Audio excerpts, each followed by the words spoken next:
so now I'm going to create the design option and move the pieces that we want to manipulate into the design options. And then when we're done with that, we'll stop that video and then we'll come back and alter them. So to create a design option, you go ahead and go to your A122, the one that we just made. So I'm on that sheet. You can see it right here. And then just come down to the bottom of your screen and you'll see this little dialog box looking button, and it will say design options, and just click on it. And it's going to bring up your design options dialog box. And so we're going to make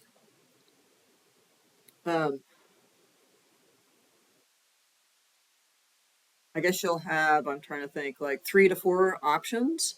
So we're going to make an option set here, and I'm going to say new, and it's going to put option set up there, and it's going to give me one option. It just does that by default. So I'm going to highlight the option set and rename it, and I'll name it scenarios.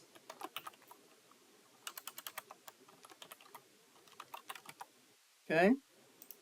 And then it has one option right now, and I want to have, you'll have probably 3 or 4.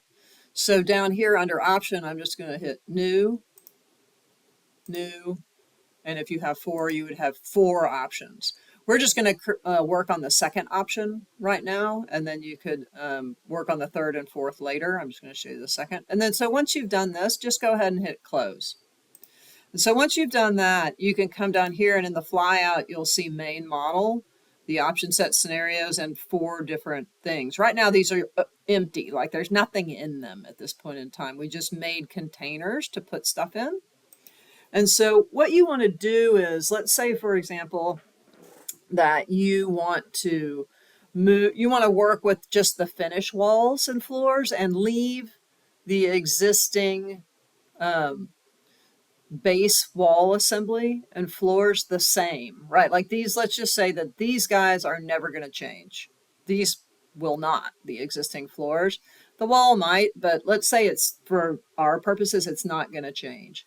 So what I'm going to do is I'm going to move the ceiling, the finished ceiling, wall, and floor, and I'm going to make copies of those and put them in the other scenarios.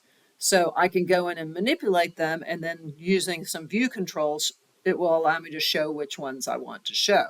Okay, so if I come in here and I pick this wall, sorry, the ceiling, the floor, and the wall, the finished ones, what I can do once I pick them is there lights up this little add to set, right?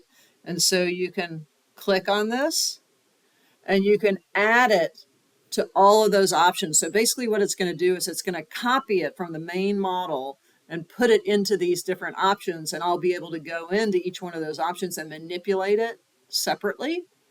And it will hide things, as you'll see in a minute, based on some visibility settings we can use with the design options. So I'm just going to click OK here, right? And so now you'll see that I can't really, in this view, pick those pieces anymore because they're in an option set. So for example, if I come in and go to option 1, that's this current option, right? So I can now pick it. If I go to option 2, it's going to look the same because I basically copied the same thing to all 4 options. But this is actually option 2. And so what I want to do here is I want to duplicate that ceiling, floor, and wall and put different materials on it. And once we do that, I'll do that in the next one. Then I'll show you how to tell Revit that on this sheet we want to show that option. Okay, so I'll stop here.